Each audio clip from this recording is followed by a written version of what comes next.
Hello, dear students.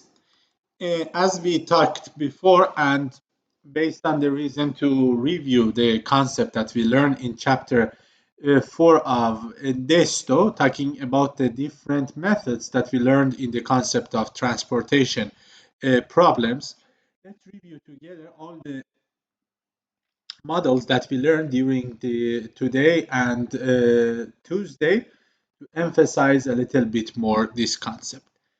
As you remember, in the transportation problem, as we talked, always the problem is to find the minimum cost possible of shipment from one source to the destination. Okay, as we discussed before, it could be named as an origin to destination, from the factory to warehouse. Okay, all of these items are possible, but the one that is important that always we should uh, supply from our sources, okay, based on the capacity that each of source has, and send them to satisfy the demand that each of the each of the destinations of our system has. So to this end, in this table that you see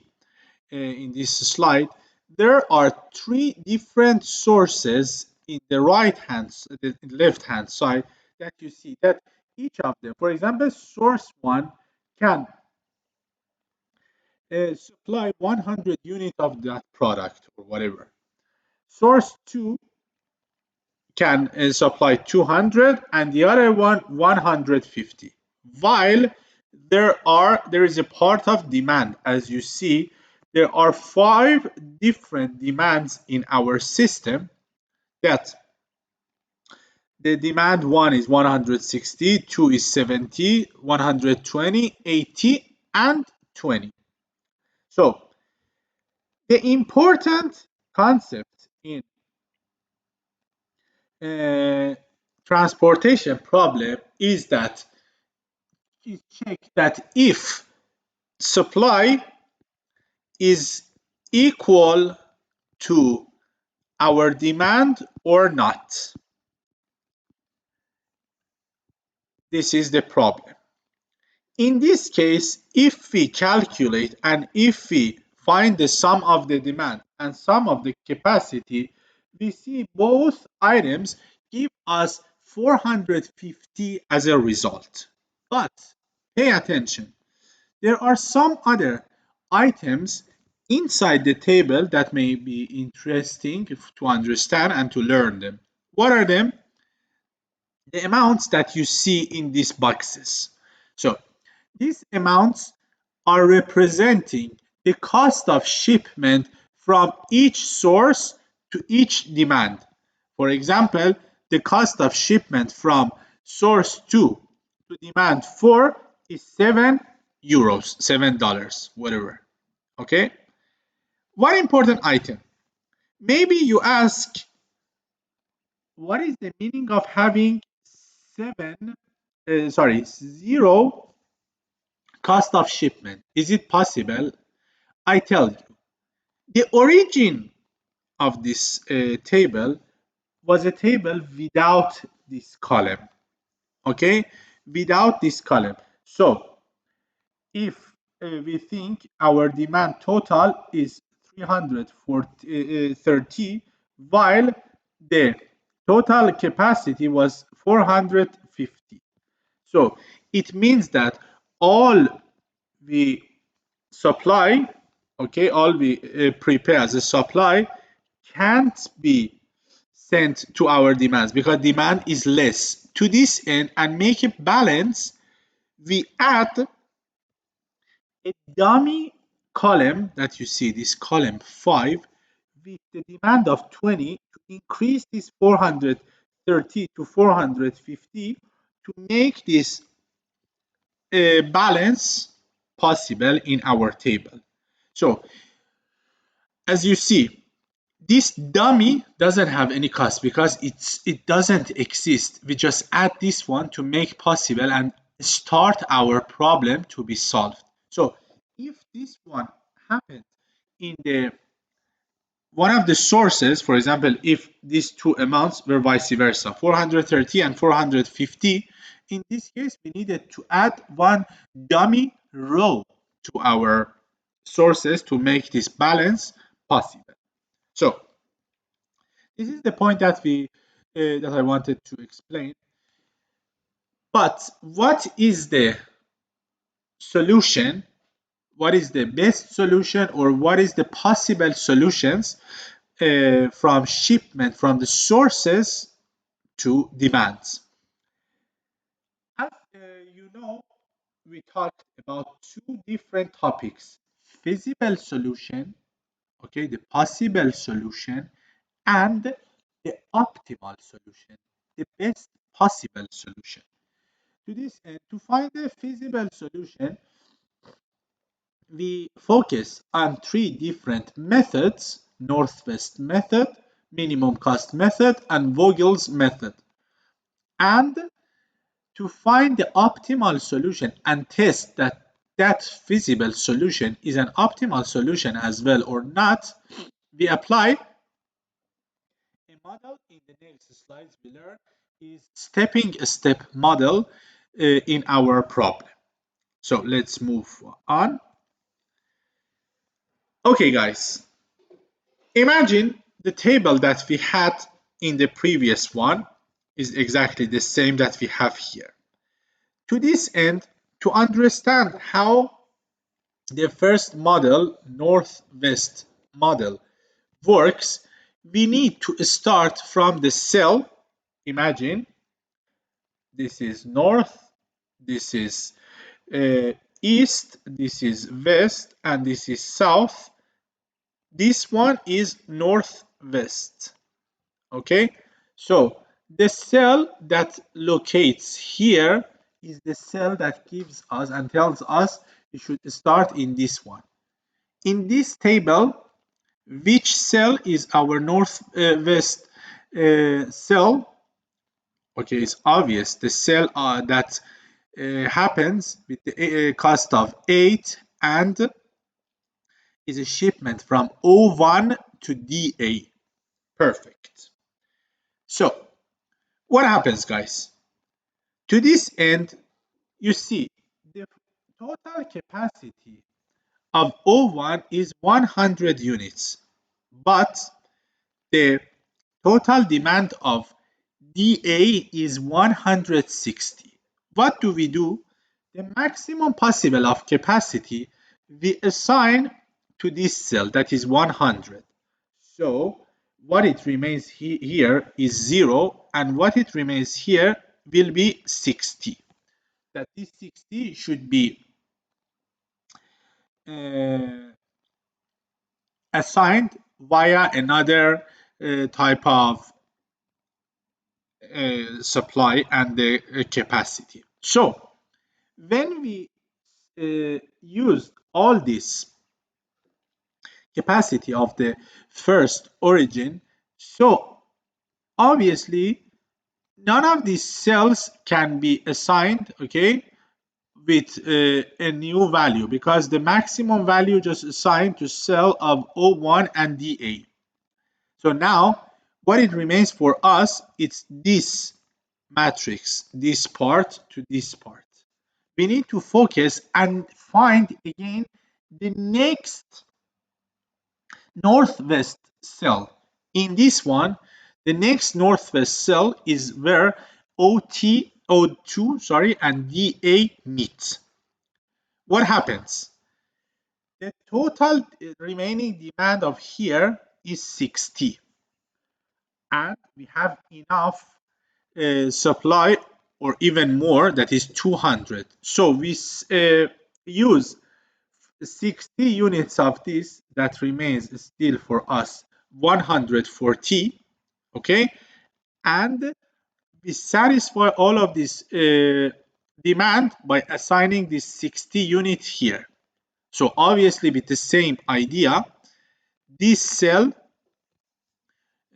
can't be assigned because there is no more demand here and it's out of the game. Again, For the rest of the table, we need to focus on this because it's the part that still we talk about it. Which cell is located in the northwest? The cell of O2 and DB.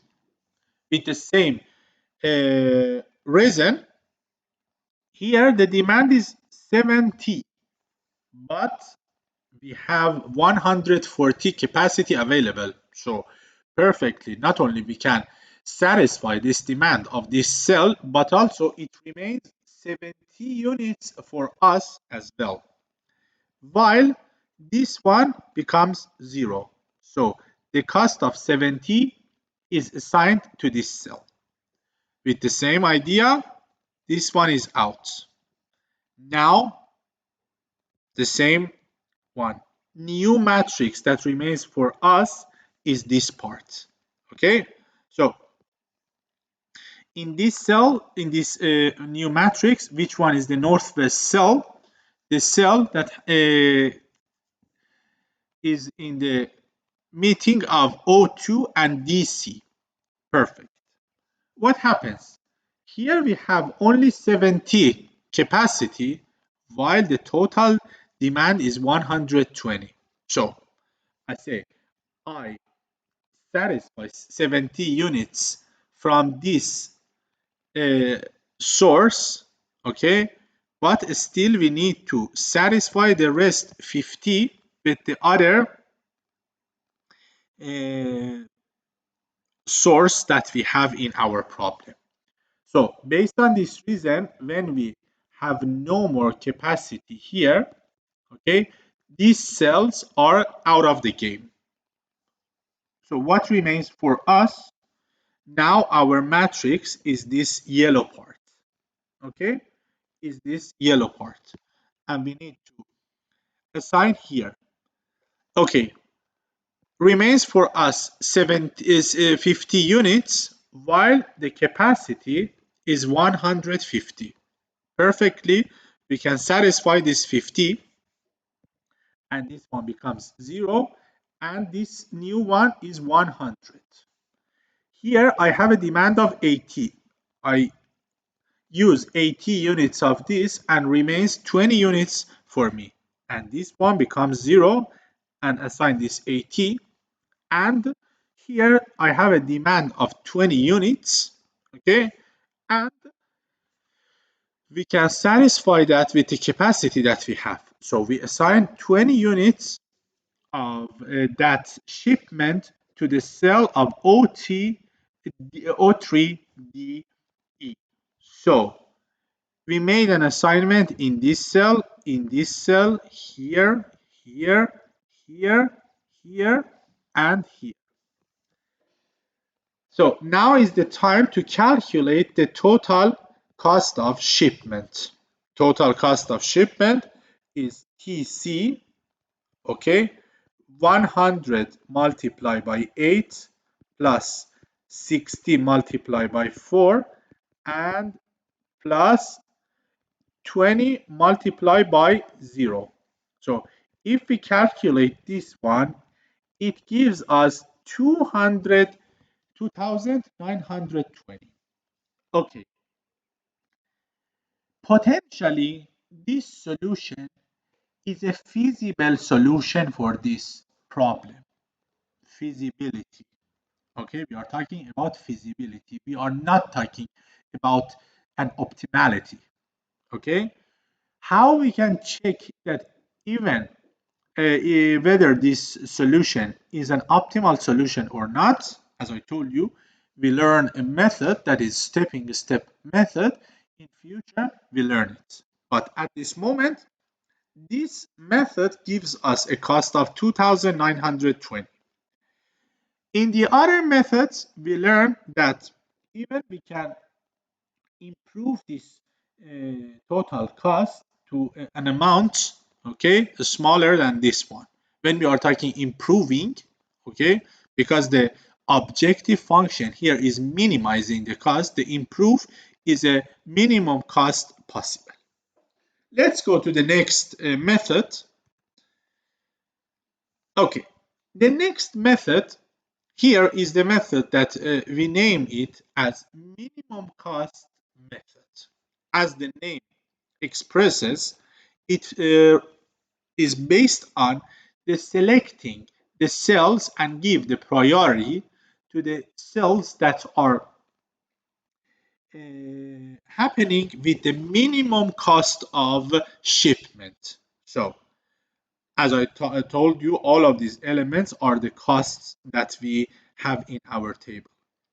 Which cell has the minimum cost for this cell, or this cell, or this cell? Which one should we select? It's totally arbitrarily. We can select one of these items. Why? Because all of them are in the column of warm demand. Okay? So, for example, we start with the cell, with this cell of O1 and DE. Based on the same logic that we had in the previous slide, okay?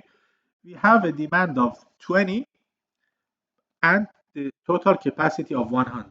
Perfectly, we can assign it here, 20. Okay, so what remains for us here, 0, and what remains for us here is 80 units.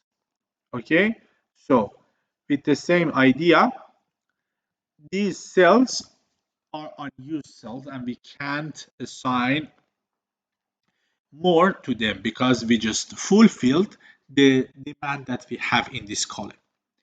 The next minimum cost in this table, okay, now we focus on this part of the table, okay, what remains for us in this table.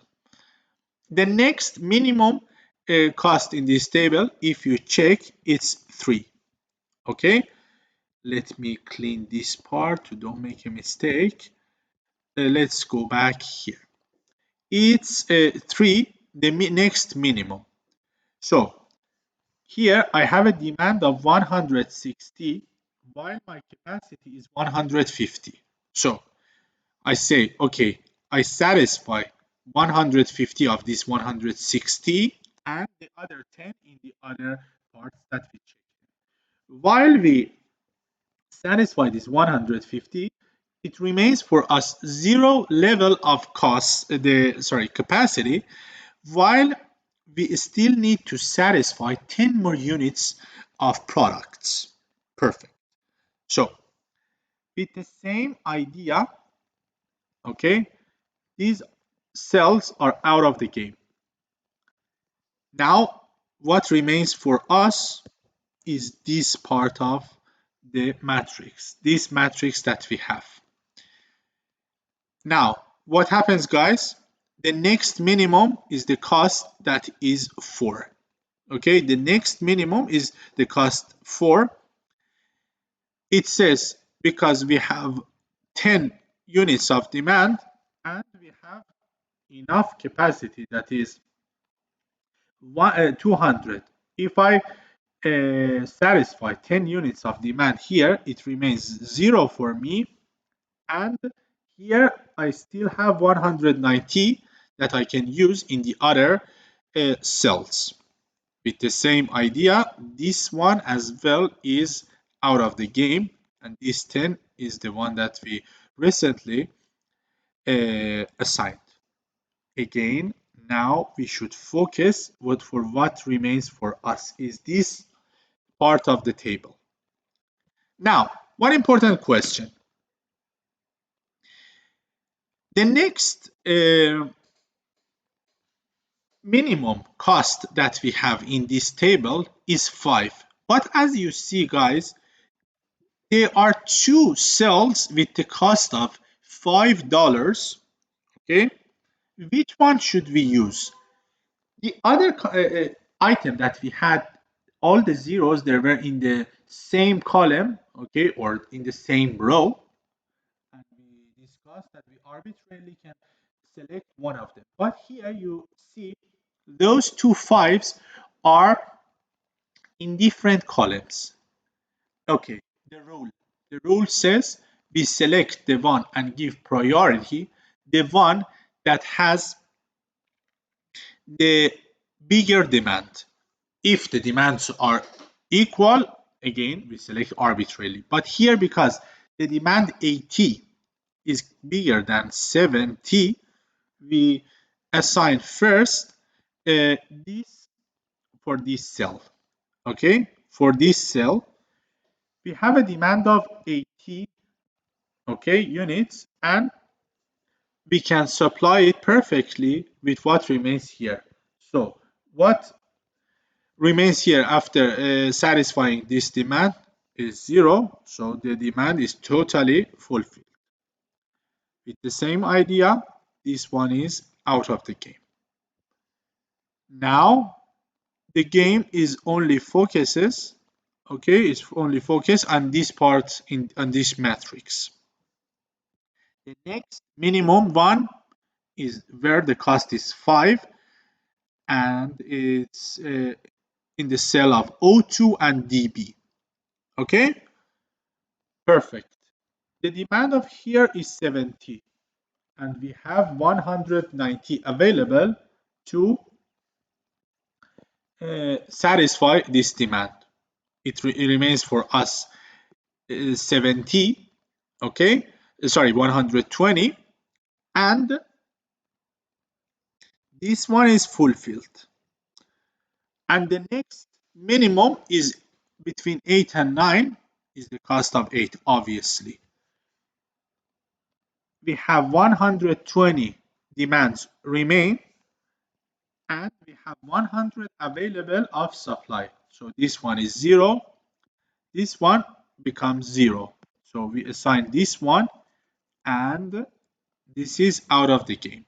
So for this problem as well, we can calculate the total cost of, for example, 10 multiplied by 4 plus 150 multiplied by 3 plus 0 multiplied by 20. That gives us 202,000 euros. As you see here, guys, in comparison with the previous slide, this cost of minimum cost method is a better cost. Okay, 720 euros is better and is cheaper than the other one. So as you see, this model is a model that is giving us a more economic solution. But if this one is an optimal solution, who knows? We need to check it. But we are sure this one is one of the feasible solutions. Why this model gives us a better solution in comparison with the Northwest method? Because the name of this method tells us this item. It says we select based on the minimum cost, and we want to minimize the total cost. So if we select the minimum cost, okay, for sure the result will be better than a method like Northwest that we arbitrarily, alternatively, we select the cells that locate in the Northwest. Okay, so this is the result of this method. But there is another method to find a feasible solution, that is a Vogel method. In the Vogel method, we try to find the minimum cost of each row or column, okay, minus the next minimum of that column, and decide based on these differences that we calculate for each of the rows and columns of our system. Let's go to the table to understand what I'm saying. So, guys, normally what we do is to add one new column here, okay, and one new row in this part, okay. So let me make these changes here.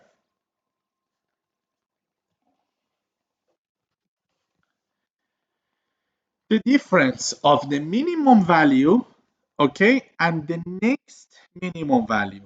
For example, in this row, what is the minimum value? Minimum cost is 0. The next minimum is 5.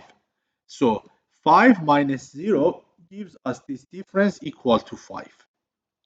For the next one is 4 minus 0. For the next one is 3 minus 0. Okay? So what remains for us are the columns. The first column is 1 because it's 4 minus 3. The other one is 6 minus 5. The other one is 8 minus 5, 3. The other one is 7 minus 5, 2.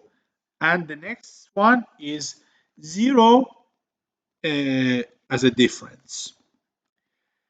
So now we calculated the differences between the elements of each of column and each of the rows. The next step is to select the one that has the biggest difference in the columns or in the rows. Okay, so as you see here, guys, this 5 is the biggest one.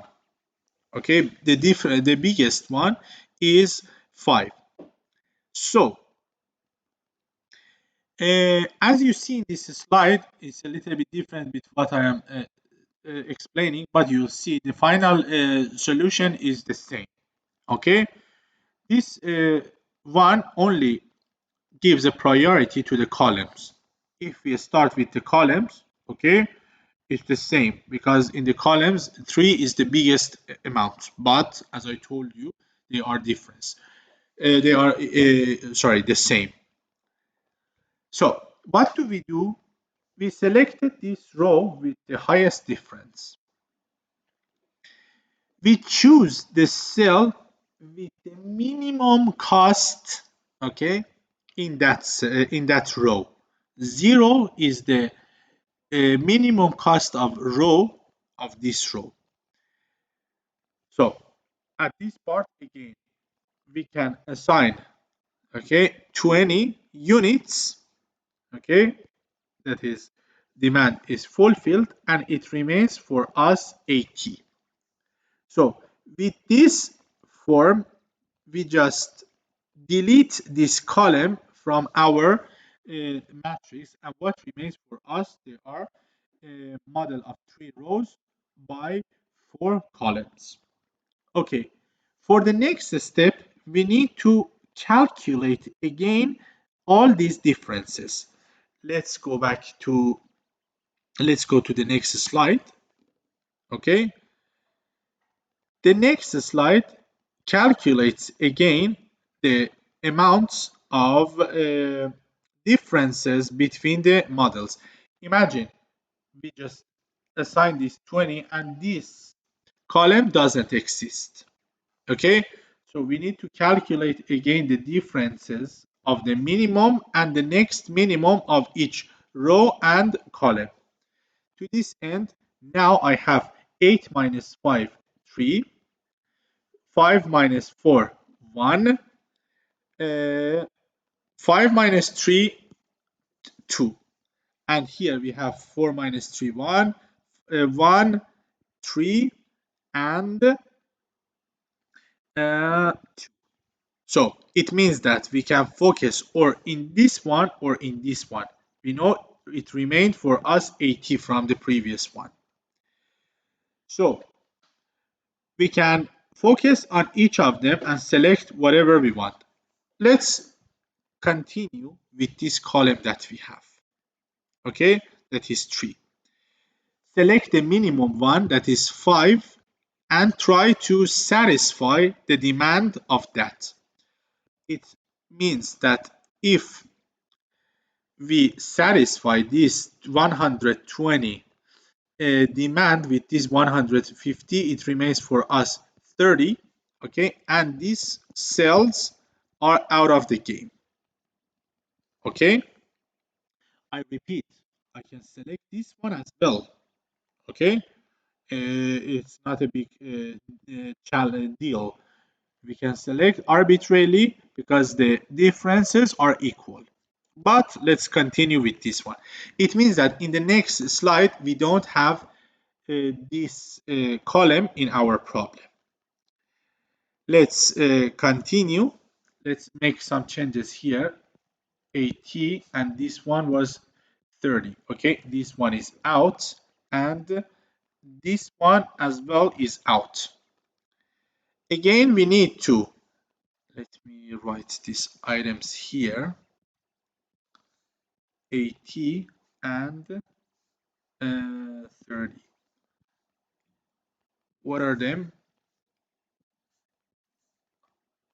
We need to calculate these differences. Now, it's again equal to 3. Okay, again equal to 3. This one is 1 because we have only 4, 5, and 7. The column D, C, and D, E are out. This one is 3. Okay, and what else do we have? Here is 1, here is 1, and here is 2. Let's continue with this one. Okay, we have a supply of 18. Why? This one is 80 as well. So we can fulfill perfectly this amount here, and all the rest are out. Okay, so this column is out. What remains for us for the next table, okay, are the rest of these elements. This one, and this part. Let's check.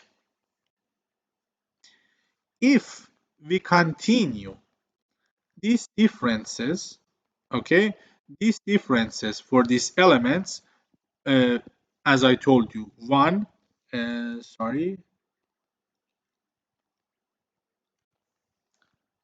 1, and this one was 2. Okay, that's no, sorry, this one is out. Yeah, sorry, this one is out the column as well. So we don't need to calculate this one. And do we have any more column? Yeah, is 1 here. It's 1 in this part. So arbitrarily we can select these elements based on what we have as the supply and the demand, and based on the priority that we have in our differences, we can find finally a table something like this with these assignments. So as you see, again, if I calculate the total cost, the form of 130 multiplied by 4 plus 30 multiplied by 3 and the rest 20 multiplied by 2, as you see, the total cost here is 196. What happened? In comparison with the previous model that was northwest, even the solution is better because we just found a better solution, 1960. Okay, so at this point we finished the explanation of the solutions, the methods that find the feasible solutions. Okay, and we are sure all of them are feasible for this type of model, but we need to check whether these solutions that we obtain even from Northwest method, from minimum cost method, or from Vogel's method, are they optimal or not? To this end, we focus on a model, on a method that we learn, name it as stepping step method. Okay, so this method tells us whether the solution is optimal. If not, how we make some changes to move toward the optimal solution for our problem. Okay? So imagine, again, we have a type of problem that we have. There are some sources to some destinations. Okay, as you see, there are the sources here and the destinations with the cost of shipment, the total capacity, and the total of demand. As you see, to check if it's balanced, the total of capacity is 700 and total of shipment, the total of demand is 700. Yes, it's a balance. So as I mentioned before, if there is an unbalance, unequity between the demand and the capacity, whenever this absence of unbalance relationship happens, we need to add a dummy row or a dummy column. Okay, but here we don't need this one. Let's move forward to see what is this model of stepping step method. So guys, you have all the explanation of the method. I don't repeat here. I just go to the table to solve a problem to show which one is the optimal solution and which one is not. There are 5 steps in this model, in this method, that finds the solution. Imagine you are given a table something like this. As you see, there are already some assignments. As you see, is 100, 200, 100, 100, and 100.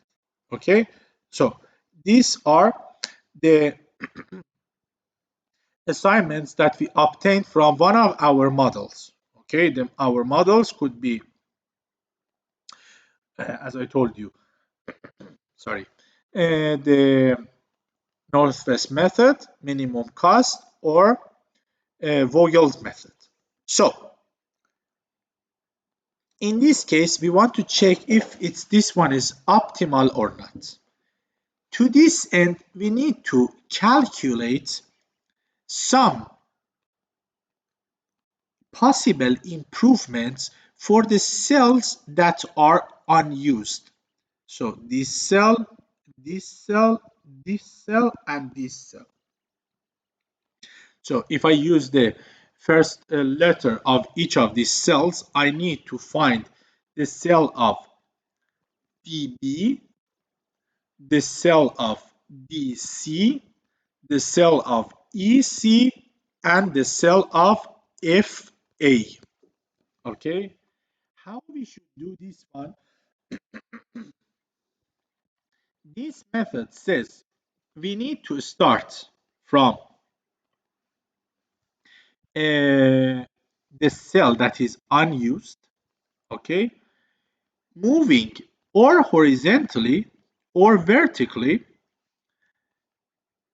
only these items. So moving in diagonal direction is not possible, or horizontal or vertical, moving in the cells and coming back again to the cell that is unused. So as you see here in this part,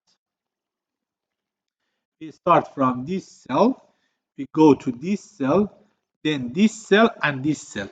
As you see, only the cell of DB is unused cell, while the other cells are used, okay, with 100, 200, and 100. To this end, this method wants to say if there is a change, there is 1 unit change in our cells, what happens to our problem, okay, and how this one changes. So to this end, always we start with the cell that is unused with -1 unit. But if I increase this one to -1 unit, for example, this one changes to 101, and the balance is not available. So to make it a balance, the next one should be minus. So this 101 again changes to, to 100. And this one is plus the next one. Again, if I imagine in this column, by applying this minus 100, minus 1, it changes to 299. By adding 1 here, again we have 300. So one by one we need to put plus and minus. Attention. Always and always the column, the cell that is unused should be the first positive, and then one after the other, minus and positive. Okay? So to this end, as an explanation, okay, for example, for the cell of what is this cell? The cell of DB. Okay, I need to go to DA, then I need to go to EA, and I need to go then to EB. EB. To this, to understand this concept, as we talked here, plus minus, it means that plus 4, 1 multiplied by 4, minus 5 plus 8 minus 4. So this total is plus 3. What is the meaning of this, guys? We know our objective function is to minimize the cost. So here it says, if we make a change, something like this, not only this one doesn't give us a better solution, but also the solution will be worse. Why? Because our objective is always to minimize. Here it says if we make changes in this route, in this path, the solution will be more expensive. This is not the one that we want for our problem. We want the one with the minimum cost. So already with this table that we have, and knowing only this unused cell, the solution still is optimal. It's a better than this solution, that is this possible solution. But we still have one more, two and three more cells to analyze. Let's go to the next slide.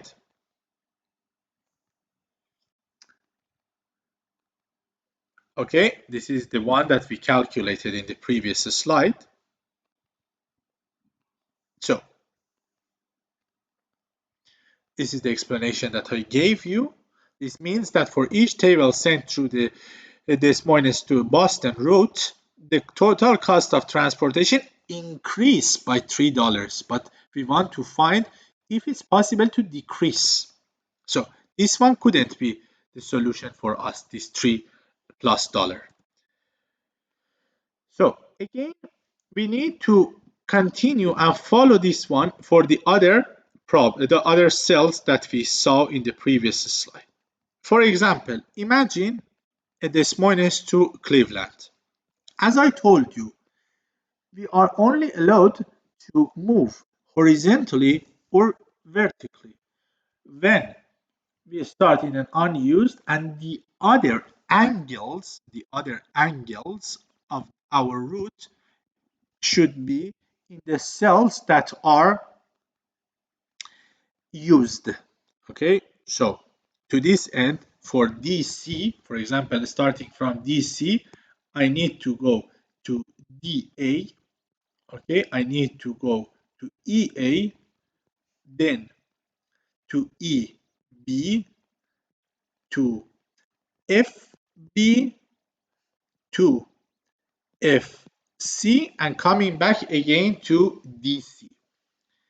To calculation this cost, again, we start with plus here, minus here, plus here, minus here, plus here and minus here, one after the other. So like the other cell, exactly the cell of Des Moines to Boston is plus 3 minus 5 plus 8 minus 4 plus 7 minus 5.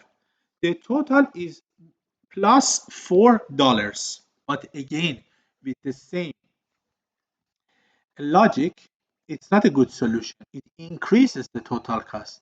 We are not interested in to an increased total cost. We want, if it's possible, a decreased form of that. So this one as well doesn't give us a better solution. Let's go to the next slides. If we continue for the other unused cells, the Evansville to Cleveland index is plus 1. So this one, no, because this one increases. But this one gives us as an index minus 2. What is this? The meaning of this minus 2? It means that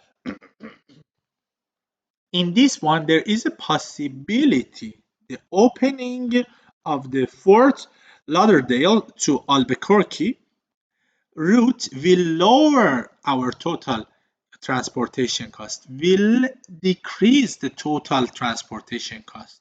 Ah, perfect. It's the one that we are searching for.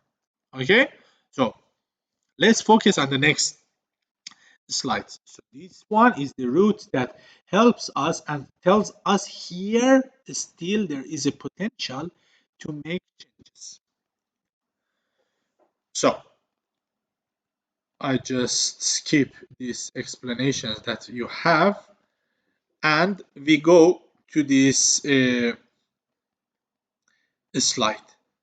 So attention guys, this is the slide, this is the table that we have at this moment.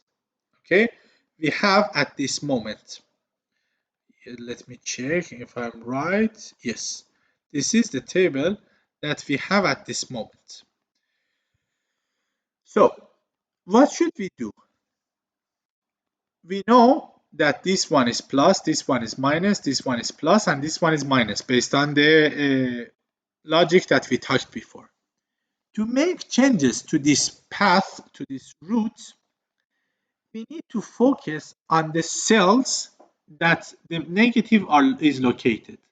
That is 100 and 200. To make a change, we need to subtract that minimum value of those negative, here is 100, from the negative cells and add that one to the cells that are positive. Okay, again, the minimum of the negatives is 100. So we need to subtract from the cells that negative is located, so from the 200 and 100, and it means that from, as you see here, the cell of me and un, whatever, and this F and segundo, and add this one to the cells, this cell and this cell. So to this end, in our next table, we have this new sort of table with the values. You see the difference here. Here we had 200 and here we have this 100 and 100. Here we had 100, now we have 0. So this is a new table of our problem, but still we are not sure that this table is an optimal solution for our problem. We need again to check for this cell, for this cell, for this cell, and for this cell, the optimality test that this one is an optimal solution or not. Again, I skip this part. We calculate based on the logic that we had before for these 4 cells. We see from Evansville to Cleveland, we have -1. So this solution is not an optimal solution. Again, we need to make some changes in our problem. Okay, we need to make some changes to our problem again to find where is this cell, unused cell, plus negative, and if we make these changes, you see in comparison with the previous one, now this cell is 100 while this one is 0. Okay, the optimal solution that I told you, subtract from the minimum amount of the negatives from those cells and add that same amount to the cells that are positive. So this is the new table of our problem. What should we do? Again, we should to check if this problem is an optimal problem or not. Pay attention, guys. Always we need to continue up to find the optimal solution for our problem. So for this cell, for this cell, for this cell, and for this cell, we need to check this optimality test. If I do this optimality test, we see this one is positive, this one is positive, this one is positive, this one is positive. What is the meaning of that? It means that there is no more space for doing, for making more optimal this solution. That the current solution that we found in this table is the optimal solution for our problem. So, uh, if we calculate the total cost of this problem, will be 100 multiplied by 5 plus 200 multiplied by 4 plus 100 multiplied by 3 plus 100 multiplied by 5.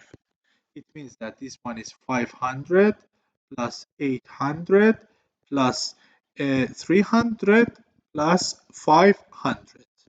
Okay, so it's 2100. Yeah, yes. The optimal cost of this problem is 2100 euros. Okay, and there is no better or less cost possible for this problem. Okay, with this explanation, uh, the part of transportation method is just finished, and for whatever type of the question that you have, do not hesitate to contact, and I solve your doubts and problems. Thank you very much for your attention. Have a nice time.